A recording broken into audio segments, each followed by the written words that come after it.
I want you to think about something. The people who, when they are hurt, just disappear. They do not slam a door, they just get quiet. And you do not even notice it happening. Until you realize you have not really heard from them in a while, and by then, they have already decided something. I want to talk about those people today, because I think there is a pretty good chance you are one of them. And an equally good chance you have never fully understood why. When most people think about emotional responses, they imagine two options. You either cry or you confront. You explode or you crumble. But there is a third lesser-known option, and it is quieter. Frankly, it is more complex than either of those. And it happens because somewhere along the way, silence became the safest language. Let me explain what I actually mean by that. When a child grows up in an environment where expressing hurt leads to punishment or worse, nothing happens. The nervous system does something remarkable. It starts to associate vulnerability with danger. Psychologist John Gottman spent decades studying how parents respond to children's emotions. And what his research on emotion-dismissing parenting consistently showed was that children who are repeatedly dismissed when they express pain not only learn to stop expressing it, but also to distrust the feelings themselves, to view their own emotional experience as something excessive or simply not worth voicing. That is a completely different thing from choosing silence. One is a strategy, the other is a belief that gets baked in, and that belief follows them everywhere. So when someone hurts them as an adult, a partner, a friend, a colleague, they do not fight back, they reach for nothing, they pull inward. To them it does not feel like giving up, but protecting themselves. There is a difference, and most people on the outside cannot see it. It might look like coldness or indifference, like they do not care enough to fight. But that is not what is going on.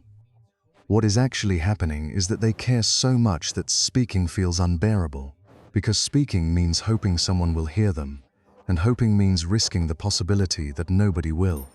And that risk, the risk of speaking and being dismissed again, is something their entire nervous system has been trained to avoid. The relationships do matter, but they go quiet because it matters too much to survive being wrong about. That is a painful place to live. And here is something that took me a while to understand about them. Their silence is not passive. It is actually doing a lot of work. It is containing grief, managing expectations, maintaining dignity, and running a quiet, constant background check of, is this person safe? Is it worth it? Will they understand, or will I just be made smaller for trying? All of that happening behind a calm face, sometimes behind a smile.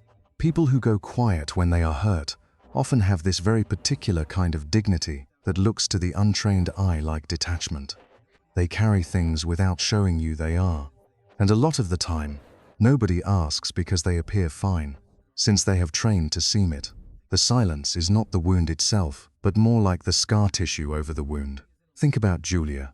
Not a real person, but a very real pattern. She is in a long-term relationship, and one night her partner makes an offhand comment about her in front of friends.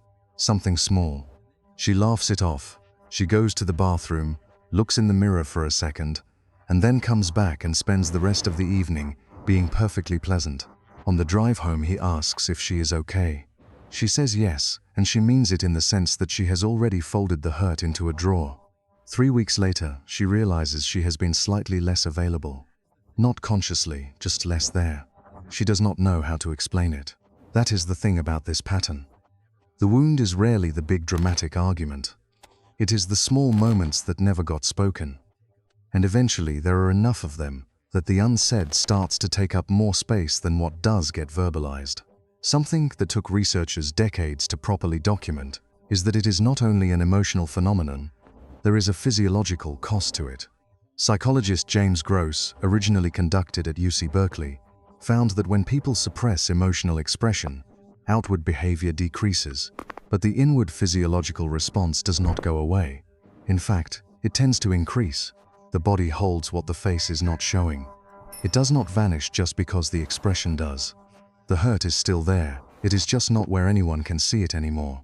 And that has consequences for health, yes, but more than that, for intimacy, because you cannot be truly close to someone who does not believe it is safe.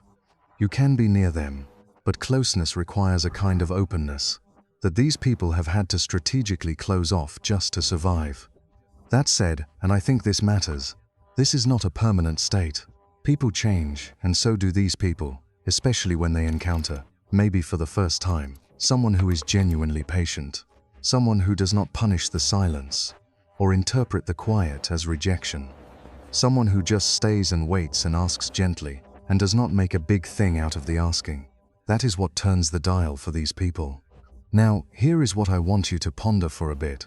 These people do not go quiet forever, right? What they do is they go quiet and they watch. They watch to see if you notice. They watch to see if you come back, to see if without them saying a word, you pick up on the fact that something shifted. And if you do, if you reach for them without being asked, that can be more healing than almost anything they could have said out loud. Because what they are testing, and they are usually not even consciously aware they are doing this, what they are testing is whether you actually see them without pretense, without them having to perform the pain for you to take it seriously. But if you do not notice, they file that information away quietly, and they revise their understanding of the relationship, not dramatically, but quietly. That can appear quite scary about this pattern. The grand gestures will not change a thing. Something much smaller and much harder. Consistent patient presence. That is what teaches a nervous system that has been trained for danger. That maybe this time safety is actually an option. If you recognize yourself in this, if you are someone who goes quiet, who pulls back, who would rather carry something alone than risk the discomfort of being misunderstood, I get it. Your silence makes sense. It was built for a reason, and it protected you when you needed it. But there may come a point where it starts costing you more than the vulnerability would. That is just the thing about survival strategies. They are built for the conditions that created them, not necessarily for the life you are trying to build now. And if you love someone who goes quiet, if you have ever watched someone you care about disappear into themselves and not known what to do, the thing I will leave you with is this: do not fill the silence with noise. Do not push. Do not interpret the quiet as apathy. Just make yourself safe to return to. That is the whole task. Just be the kind of person that makes coming back feel worth the risk. Because for someone who has spent years deciding whether or not to speak, or if their pain is worth the exposure of being seen, that decision is never small. One last thing, and I only mention things I would actually use myself. There is a link in the description and pinned comment to a bundle I think a lot of you will find genuinely useful. It is a 25-file collection of 7-day guides and planners, built around the things that most people watching are quietly dealing with, focusing on self-awareness, mindset clarity, better habits, focus, lowering stress, sleep, and practical frameworks you can actually apply, helping to rebuild your focus one day at a time. Each one gives you a specific daily action, not just information. And I have found it really works.